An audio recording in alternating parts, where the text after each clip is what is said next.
right, listen up, listen up. Listen, I'm trying to help you guys. I'm trying to show you something that you'll never see from just the regular preacher, from just the regular paid hireling. There's a lot of hirelings out there. There's a lot of preachers out there that just turn their church over to all the women in the church. Let all the women run it. They just sit back and they've abandoned their call from God. You're not going to hear this just from a regular TikTok preacher that wants to get on there and argue about once saved, always saved. Man, you've missed your calling. You're not going to hear this from just the regular preacher that wants to get on TV and raise funds all the time. You're not going to hear this. I'm trying to help you, so just listen up. You're not going to hear this again probably for another 20 years.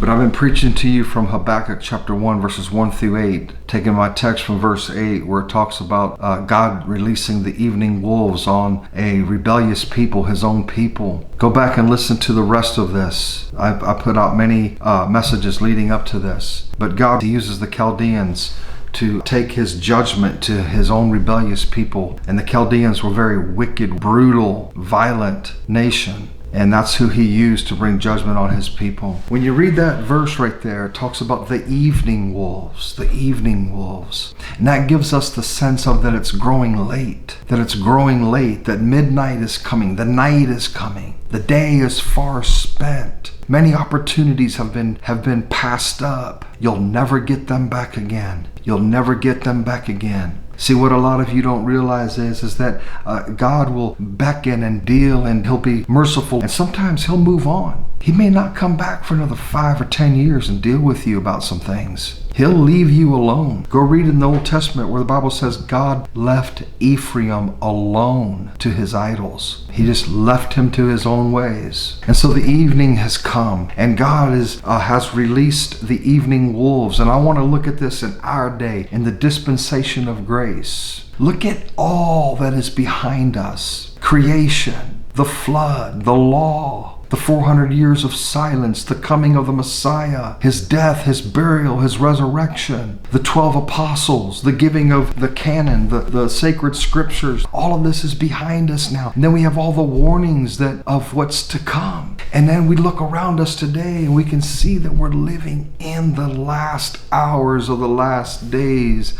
Very possibly. Nobody can dispute the fact that we're coming to the end soon, and soon, and soon.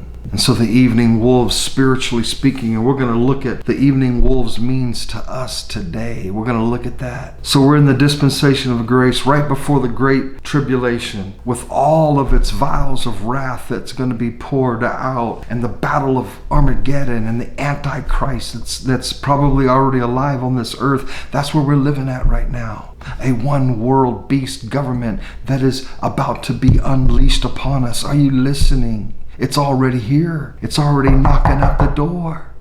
The coming of Christ is upon us, which will vindicate the righteous, but will destroy those who obeyed not the gospel of Jesus Christ. We're there, we're here, we're right there at it. We're right there at it. We're living in a time when both Jesus and Paul warned us of a spiritual battle. Now we're beyond the physical Chaldeans. We're beyond the physical shedding of blood. We're beyond, we're into the spiritual realm now. We're into the spiritual things that are discerned. We're into a spiritual battle now. And Jesus and Paul both warned us of a higher battle, a warfare higher and deeper than this natural realm, that of proper faith and teaching regarding the gospel of Jesus Christ. And he said, beware of false prophets which come to you in sheep's clothing, but inwardly they are ravening wolves. So here we are now. All of this is behind us. And he says, now you beware of false prophets that come to you in sheep's clothing, but inwardly they are ravening wolves. On the inside, they're ravening wolves, although they wear the sheep's clothing. Jesus said, beware of them. Under a sheep's skin often hides a wolfish mind and spirit, and their true nature will be revealed by their actions. By their fruits you shall know them. In verse 16 he said.